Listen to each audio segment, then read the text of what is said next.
Hi! Ito si Direk Poboy, tagahatid sa inyo ng Kwentong Pinoy. Before everything, please like, share, and subscribe. 2 episodes ago, nagpunta tayo sa Frankfurt, Germany para bisitahin ang biggest book fair in the world, ang Frankfurt Book Fair. Let me pronounce that correctly kung kakayanin. Frankfurt Book Fair. Ewan ko lang kung tama. Ngayon naman, pupunta tayo sa iba't ibang lugar ng kanilang syudad. Sumama kayo! Halika na!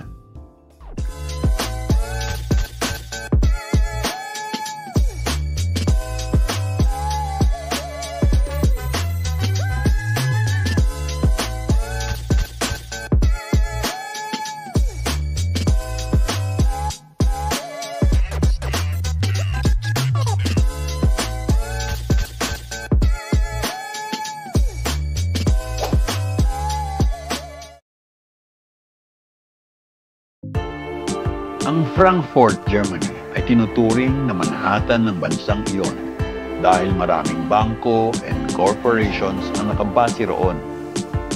Para rin siya Makati o BGC kung sa Pilipinas.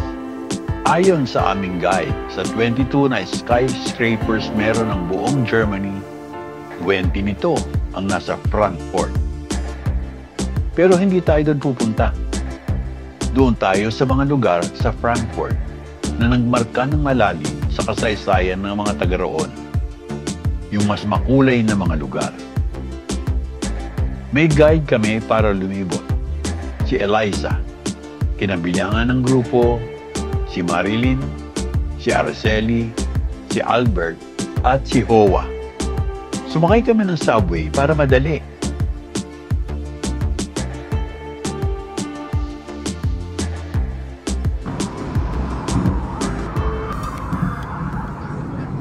Una kaming dinala sa Frankfurt Cathedral, or otherwise known as the Church of St. Bartholomew. Isa siyang Catholic church na ginagamit din ng mga Lutheran Protestants.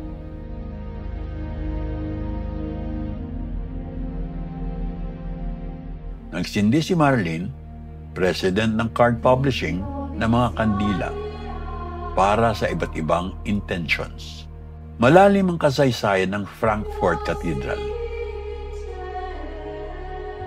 Tinayo ang Gothic-style structure nito noong pang 14th at 15th century.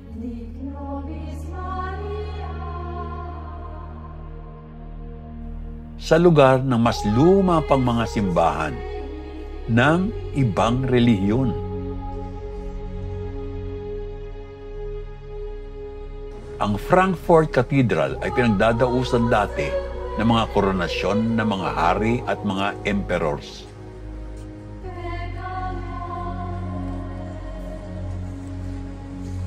Ganun ito kabigat noon.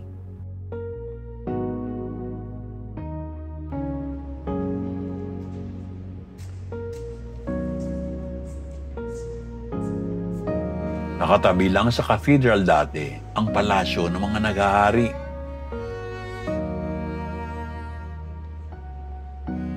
Dalawang beses na siyang nasunog at inayos.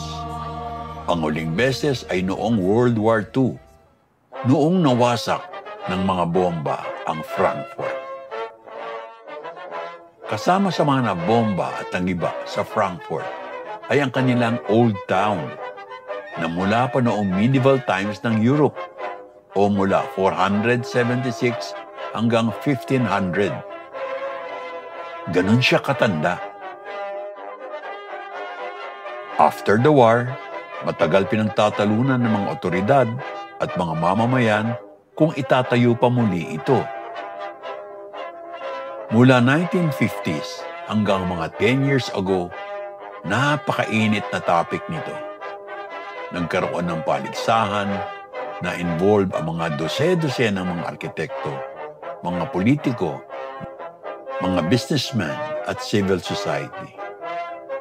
Open ang proseso. Finally, na-implement nga ang tinatawag nilang Major Urban Renewal Project. noong 2012 hanggang 2018. Ang aim, i-restore ang mga nagiba. Biruin nyo, pati itong mga government buildings na ginawa lang noong 70s, inalis. New town, pero dapat old look. That is how important heritage is. Ang pinaka-focus ng development ay ang Romerburg. Romer meaning Roman o LGU kumbaga, at Burg yung plaza sa harap ng pinaka-city hall nila. Ito kami sa harap ng kanilang Romer or City Hall. Dahil na rin sa public clamor, kasama rin ni-restore nila ang kanilang lumang public market. Mahal nila ang kanilang palengke. Nagbibigay ng maraming fond memories.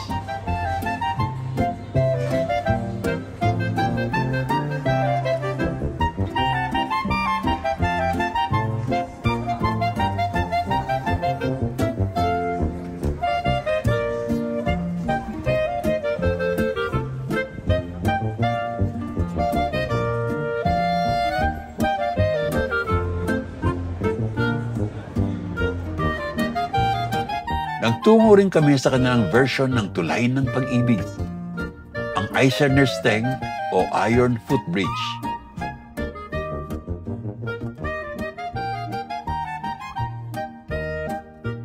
Isa ito sa maraming tulay exclusively para sa mga tao or pedestrians.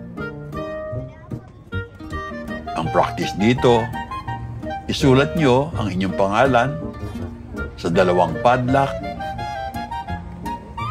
ipagkabit, isabit sa mesh wire ng tulay, at itapon ang mga susi sa ilog.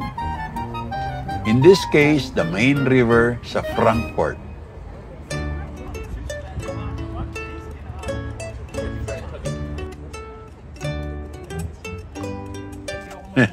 Matibay kaya ang pag-ibig pag tinarang ka na ganyan? Sige nga.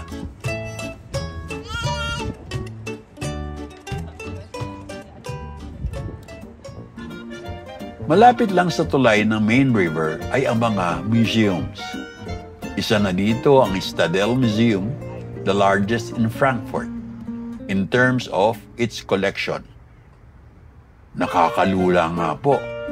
Pasensya na po kung hindi kayo mahilig sa mga museo. Hindi po nawawala sa akin ang pagbisita sa mga museo, lalo na kung sa abroad. Para po sa akin, marami pong makikwento ang mga nakadisplay doon.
Pero for this vlog, dalawa lang muna ang aking tutuunan ng emphasis na nasa Stadel Museum. Una, ang mga gawa ng pintor na si Karl Schuh, isang Austrian painter.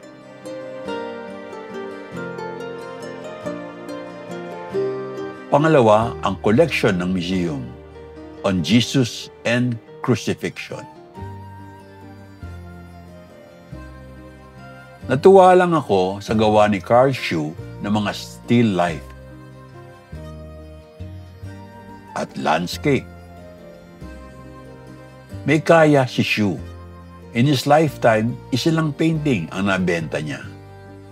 Washa Care.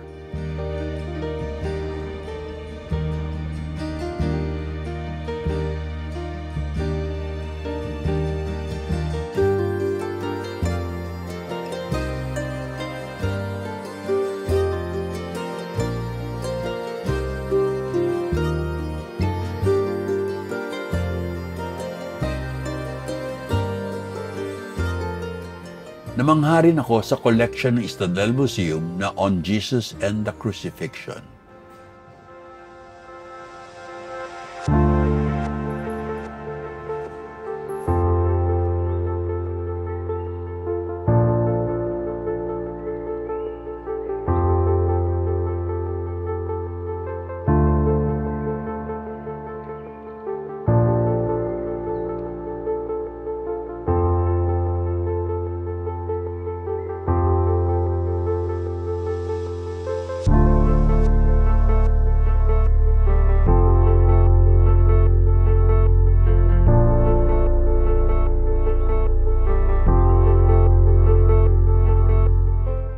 Ibang klase ang pagkabusog sa pag-take-in ng mga ganitong likha.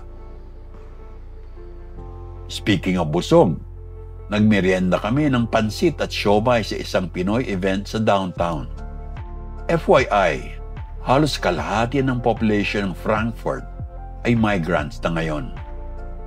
Dumadami rin ang Pinoy at ibang Asians. As anecdotal proof, nag-dinner kami sa isang popular Vietnamese restaurant sa downtown Frankfurt. Hanggang sa muli, folks. Danke!